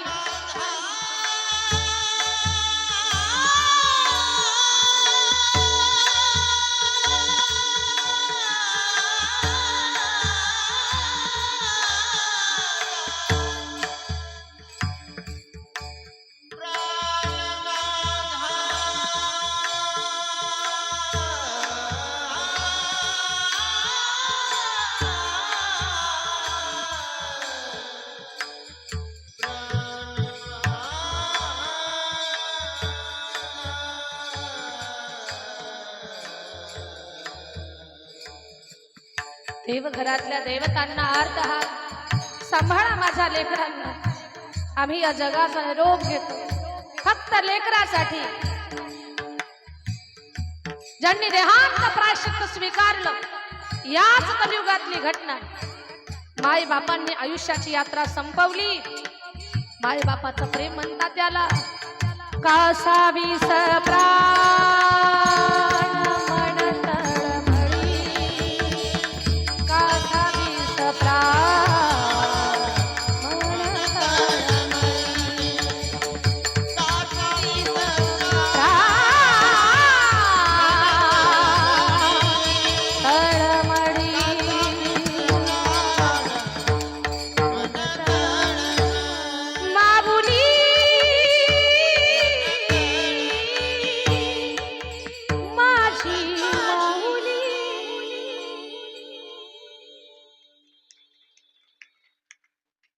आयुष्याची यात्रा संपवली. बापाचं प्रेम कोण म्हणतं या जगात बाप प्रेम करत नाही. बापासारखं प्रेम कोणालाच करायला जमत नाही. प्रचंड प्रेम करणारा बाप. आज तर नळे भाऊंच्या समोर वडिलांचं चित्र उभं राहिलं असेल. चेहऱ्यावर सुरकुत्या पडलेला म्हातारा बाप, गाठी गाठीचं धोतर बांधणारा आपला बाप, कष्टानं ज्याचं जीवन संघर्षानं तयार झालेलं असा माझा बाप. तो बाप डोळ्यासमोर प्रत्येकानं उभा करायचा आहे, आठवायचा आहे. बापाचं प्रेम काही कमी नाही. त्याच बापाबद्दल अंतःकरणातलं काहीतरी आपण बोलावं अशी इच्छा तुकोबारायांची झाली. आणि अभंगाच्या पहिल्या चरणामध्ये महाराज म्हणतात की ऐसा बाप भावा जगी ऐसा बाप भावा जगी ऐसा बाप भावा जगी ऐसा बाप भावा ऐसा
रे ग ग रे सा धनी नी सा सा रे ग ग रे सा त्याचा वंश मुक्तीचा जावा त्याचा वंश मुक्तीचा जावा उदा येता हर रे बाबा पोटा येता हर रे बाबा पोटा येता हर रे बाबा पोटा येता हर रे बाबा पोटा येता हरे बाबा पोटा येता हरे बाबा हरले बाबा पोटा येता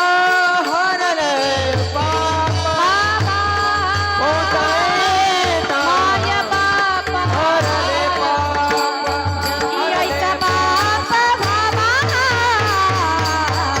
त्याचा वंश मुक्तीचा जावा त्याचा वंश मुक्तीचा जावा त्याचा वंश मुक्तीचा जावा ऐसा बाप भावा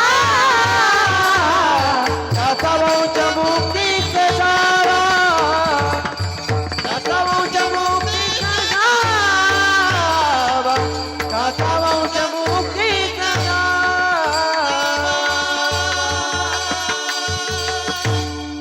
आमच्या परमेश्वरी दिदीसाठी आणि मृदंगाचार्य दादांसाठी एकदा टाळी वाजवा जरा जोरात. खूप गोड गातात लेकर, प्रयत्न करतात. खरं पाहता अशा मातब्बर मंडळींच्या समोर ते गाण्याचा प्रयत्न करतात हेच खूप मोठं आहे यांच्यासाठी. युट्यूबला परमेश्वरी दिदी परभणे, पूजाताई नाशिककर असे जर नाव आपण टाकत गेलो तर गोड यांचे कीर्तन, सुंदर अभंग गायलेले तुम्हाला ऐकायला मिळते. जगी ऐसा बाप व्हावा त्याचा वंश मुक्ती सजावा. जगामध्ये असा बाप व्हावा, असं व्हावं आपण की त्याचा वंश मुक्ती सजावा. याचा अर्थ पटवून घेण्यासाठी किंवा समजून घेण्यासाठी कबीरजींचं चरित्र थोडं आठवा. असं लेकरूपोटी जन्माला आलं की त्यानं संप्रदायासाठी, संत भोजनासाठी स्वतःचं मस्तक कापून घेण्याची तयारी दाखवली. आणि मग जेव्हा संत निघाले, वेशीला टांगलेलं धड जेव्हा साधूला हात जोडतंय, अरे साधूला हात जोडतंय हे धड, याचं मस्तक कुठे, कुणाचं आहे हे धड? हे चोराचं नाही, हे संताचं, साधूचं धड आहे. कबीरजींच्या डोळ्यातून आसवं गळली, उघळली आणि धड आणलं. संताने धड जोडलं, मस्तक जोडलं त्या धडाला आणि मरण पावलेले कमाल पुन्हा जिवंत झाले. आणि मग बोलले संत, जगी ऐसा बाप व्हावा त्याचा वंश मुक्ती सजावा. असा बाप या जगामध्ये असावा की त्या बापामुळे आपल्याला सत्कर्माची वाट सापडावी. आणि मुलं सुद्धा अशी निवडावीत की बापाला सुद्धा वाटावा, अरे बास माझ्या लेकरानं माझ्या आध्यात्मिक परंपरा जपून ठेवल्या. जेव्हा असा दुहेरी संगम एकत्र येतो ना, तेव्हा त्यांच्यासाठी शब्द बाहेर पडतात, जगी ऐसा बाप व्हावा त्याचा वंश मुक्ती सजावा. धन्य आहेत तान्हाजी बाबा नळे की त्यांच्या पुण्यस्मरणामध्ये भगवान परमात्माचं नामस्मरण होत आहे. बस त्यांच्या चिर आत्म्यास शांती लाभावी. त्यांचे सुपुत्र आबासाहेबजी नळे, बरोबर ना? हा, आबासाहेबजी नळे या लेकरा, या दादांना किंवा त्यांचा पूर्ण नळे परिवार, या परिवाराची उन्नती व्हावी, भरभराटी व्हावी. आई वडिलांचा आशीर्वाद घेऊन त्यांचा जीवनाचा प्रवास त्या ठिकाणी सुख समृद्धीनं भरभरून जावा. वडिलांचं छत्र डोक्यावर राहिलेलं नाही, पण प्रसंगानं ज्या वेळेला त्यांना त्यांच्या वडिलांची आठवण येईल त्या वेळेला त्यांच्या हातनं सत्कर्म घडावं आणि त्या सत्कर्मातून जगानं म्हणावं, बस अरे हे लेकरू कोणाचं, सांगावं आयुष्यभर कष्ट केलेल्या, संघर्षानं जीवन जगलेलं तानाजी बाबांचं हे लेकरू आहे आबासाहेब नळे, असं स्वाभिमानानं लोकांना सुद्धा सांगावं. बस एवढंच, याच्यापलीकडे काही बोलणार नाही. खूप उशीर होतोय. झालेली सेवा मला माऊलींच्या चरणी अर्पण करायची. एकदा प्रेमानं भजन करू. भजनानंतर फक्त 2 मिनिटं मी बोलणार आहे. आता आत्ताच बोलते. माझ्याकडे मुलींची वारकरी शिक्षण संस्था आहे. आमचे भास्कर मामा थेटे माझ्या समोर बसलेले आहेत. 5-7 वर्षापासून ते आमच्याशी जोडून आहेत, त्यांचा पूर्ण परिवार. तर भास्कर मामांना माहिती आहे, आमचे शेडके आबा सुद्धा मठावर नाही आले आबा तुम्ही अजून? नाही आले. तर काही माणसं याच्यातली चकलंब्याला मठावरती आलेली आहेत आमच्या गावी, काही आलेले नाही, काहींना फक्त माहिती आहे. तर चकलंबा या गावी 1100 वर्षापूर्वीचं देवस्थान आहे कल्याण स्वामी महाराजांचं. त्या मठाचं बांधकाम आम्ही करत आहोत. त्या मठाच्या बांधकामासाठी आम्ही जिथे जाईल कीर्तनाला तिथे लोकांना विनंती करतो, निवेदन करतो. एका सुंदर कल्याण स्वामी संस्थांच्या मठाचं बांधकाम चालू आहे. त्या बांधकामामध्ये शक्ती अनुसार फूल नाही फुलाची पाकळी म्हणून आम्हाला सहयोग करा. का 1100 वर्षापूर्वीचं जुनं देवस्थान आहे आणि त्या संस्थांच्या अंतर्गत आता ही लेकर किती गोड गात आहेत ना, अशा 250 मुली कीर्तनाचा अभ्यास करतात तिथे. 250 मुली. आमचे किशोर भाऊ शेळके त्यांना सुद्धा संस्थेबद्दल प्रचंड आदर आहे आणि त्यांनी ठरवतात की आता जाऊ, उद्या जाऊ, पण मीच नेमकी कार्यक्रमाला बाहेर असल्यामुळे नेमकं कधी यायचं चकलंब्याला त्याचं त्यांना नियोजन लागेना. नाहीतर तिथे येऊन त्या संस्थेसाठी काहीतरी आपण भरीव मदत करू या भावनेनं ते नेहमी आम्हाला संपर्कात राहतात. दीदी आपल्याला संस्थेसाठी असं करायचं तसं करायचं. अशी ही पवित्र मनाची माणसं नेहमी जेव्हा जोडल्या जातात ना आम्हाला, तेव्हा संस्थेसाठी कुणीतरी आपल्याला आहे आधाराला, एक मनाला एक आधार मिळतो. आणि आमचे थेटे मामा सुद्धा आज फार मोठा उपक्रम राबवण्यासाठी इथे आलेले आहेत. खरं पाहता त्यांच्याकडे जायचं होतं आम्हाला, पण वेळ नसल्यामुळे म्हणे दीदी मीच इथे कीर्तनाला येतो. कल्याण स्वामी संस्थांचं बांधकाम असं लोकवर्गणीतून तर चालू आहे, पण त्याला भरपूर असे कॉलम आहेत ना, म्हणजे काही वावऱ्या बनवायच्या, समोर सभामंडप आहे, मंदिर तर पूर्ण झालंय, पण इतर काम आहे. तर त्या कामामध्ये आम्ही एक 7-8 लोक आहेत की जे पवित्र मनाचे आहेत, संस्थांच्या विकासासाठी मदत करतात. तर त्यांनी ठरवलं की आपण प्रत्येकाने एक कॉलम देऊ. मग 20,000 21,000 असा कॉलमचा खर्च आहे. मग ज्याला जसं शक्य होईल तसं. तर यात्रेमध्येच आमच्या थेटे मामाने ठरवलं होतं दीदी की एका कॉलमचा खर्च मी देतो, एका कॉलमचा खर्च माझे भाऊ देतील. तर ते स्वतः इथे मला देणगी देण्यासाठी आलेले आहेत.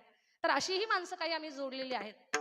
तर माझं सगळ्यांना निवेदन आहे की ज्या मठाचं आम्ही काम करत आहोत, जिथे गोरगरिबाच्या सर्वसामान्यांच्या मुली शिकतात, जिथे धर्माचं काम चालू आहे, जिथे संस्कृतीला जपण्याचं काम चालू आहे, आनंद वाटतो अशी लेकरं जेव्हा गातात. मग अशा मुली जेव्हा महाराष्ट्रभर कथा कीर्तनाच्या माध्यमातून प्रवास करतील, बऱ्याच मुली कीर्तनकार गायक होऊन बाहेर पडल्या. नेहमीच आदरणीय किशोर गुरुजी असतील, या सगळ्या मातब्बर मंडळीसारखी मंडळी आमच्या लेकरांचं कौतुक करतात, तेव्हा मला समाधान वाटतं. थोरा मोठ्यांचा आशीर्वाद किंवा त्यांच्या शाबासकीची थाप जेव्हा पाठीवरती पडते, तेव्हा असं वाटतं की आपण जे करतो ते खूप चांगलं काम चालू आहे. म्हणून या कामामध्ये ना सगळ्यांना माझी विनंती आहे, तुम्हाला जसं जमेल तसं आमच्या पवित्र कामामध्ये एक वीट का असे ना, एका विटेची का असे ना मदत करावी. पावती बुक आणलेलं आहे मी, रीतसर पावती घ्या. तुम्हाला नाही कॉलमचा खर्च देणं होत, कोणाला नाही आपल्याला खडीची गाडी देता येत, कोणाला नाही सिमेंटचा पोता देता येत, एक वीट तर आपल्याला देऊ शकतो आपण. आणि दिल्यानं, सत्कर्मामध्ये दिल्यानं गरिबी कधीच येणार नाही, हे लिहून घेऊन जा माझ्याकडनं. कारण जर दिल्यानं जर गरिबी आली असती तर या भारताच्या मातीमध्ये कर्णासारख्या दान करणाऱ्या लोकांचा जन्म झाला नसता. म्हणून माझी विनंती प्रत्येकाला, आपण धार्मिक आहोत, कीर्तन किमान कळतंय, कळत नसेल तर बसून आपण 2 तास ऐकलंय तरी किमान. म्हणून निवेदन आहे माझं सगळ्यांना की शक्य असेल त्या मंडळीनं आपल्या कुवतीनुसार, आपल्या स्थितीनुसार, आपल्या अंतकरणातल्या सद्भावनेनुसार आमच्या या पवित्र कामात आम्हाला सहकार्य करा, एवढीच विनंती आहे. कारण लोकांच्या सहकार्यातून त्या संस्थांचं काम चालू आहे. बस याच्या पलीकडे काही लांबवायचं नाही. आणि तुम्हा सर्वांचे खूप धन्यवाद. कारण 12:15लाच कीर्तन संपवायचं होतं, 12:45 वाजलाय. आता तर मी निघलंच पाहिजे इथून, कारण माझं रात्रीचं कीर्तन थेट कर्नाटकामध्ये आहे. खूप लांबचा प्रवास आहे, पण एवढा परिश्रम मला घ्यायचा आहे मठ पूर्ण होईपर्यंत. आणि एकदा का संस्थांचं काम पूर्ण झालं की मग एवढी धडपड करायची काहीच गरज नाही मला. म्हणून सगळ्यांना माझी विनंती आहे, आमच्या पवित्र कामात सहाय्य करा. वाणीला विराम देते, प्रेमानं भजन करू. विठोबा रखुमाई,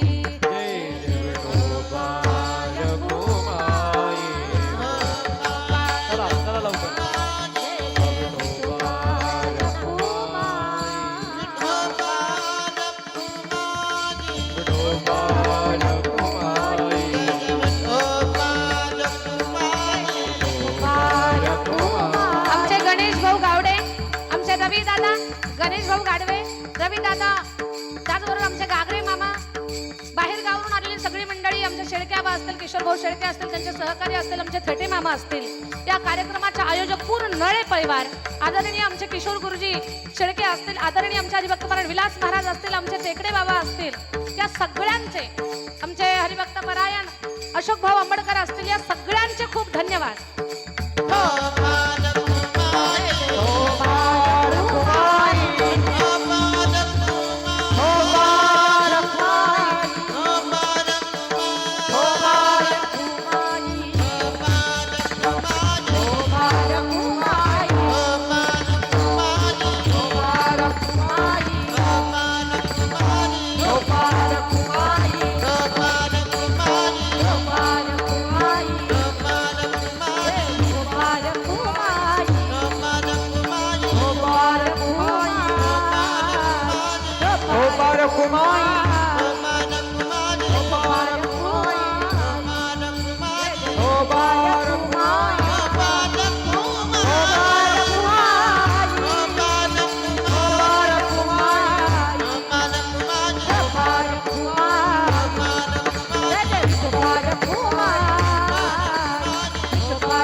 फक्त 2 मिनिटं सगळ्यांनी आता बसून राहा.